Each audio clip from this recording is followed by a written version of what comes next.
حضرت سلیمان علیہ السلام کو اللہ تعالیٰ نے بہت خاص معجزات سے نوازا تھا۔ ان کے لیے جنوں اور پرندوں کے لشکر جمع کیے گئے تھے، انہیں پرندوں کی بولی سکھائی گئی تھی۔ ایک دفعہ حضرت سلیمان علیہ السلام اور ان کا لشکر ایک چیونٹیوں کی وادی سے گزرے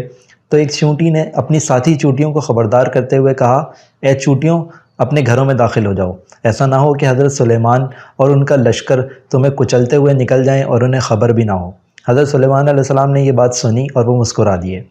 حضرت سلیمان کے ان معجزات کا ذکر قرآن پاک کی سورہ نمل میں موجود ہے، اور یہ چیونٹی والا واقعہ سورہ نمل کی آیت نمبر 18 میں موجود ہے۔ لیکن کیا آپ میں سے کسی نے کسی چیونٹی کو کبھی بولتے ہوئے دیکھا ہے؟ یقیناً کسی نے کبھی کسی چیونٹی کو بولتے ہوئے تو نہیں دیکھا ہوگا، اور یہی وجہ ہے کہ قرآن کو نہ ماننے والے اس بات پہ اعتراض اٹھاتے تھے۔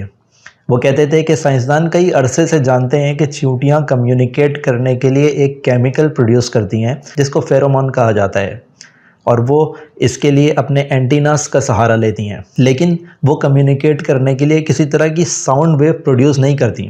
تو اعتراض ان کا یہ تھا کہ ان آیات سے ایسا لگتا ہے جیسے اس چیونٹی نے باقاعدہ بولا اور اس نے کہہ کر ساؤنڈ ویو پروڈیوس کر کے ایک بات کہی جس کو حضرت سلیمان علیہ السلام نے سنا، کیونکہ ان لوگوں کا کہنا یہ ہے کہ حضرت سلیمان علیہ السلام کے پاس تو کان تھے، تو ان کے کان کسی ساؤنڈ ویو کو تو سن سکتے تھے، لیکن وہ چیونٹیوں کے کیمیکل کو کس طرح انٹرپریٹ کر سکتے تھے۔ تو اعتراض ان کا یہ بنتا تھا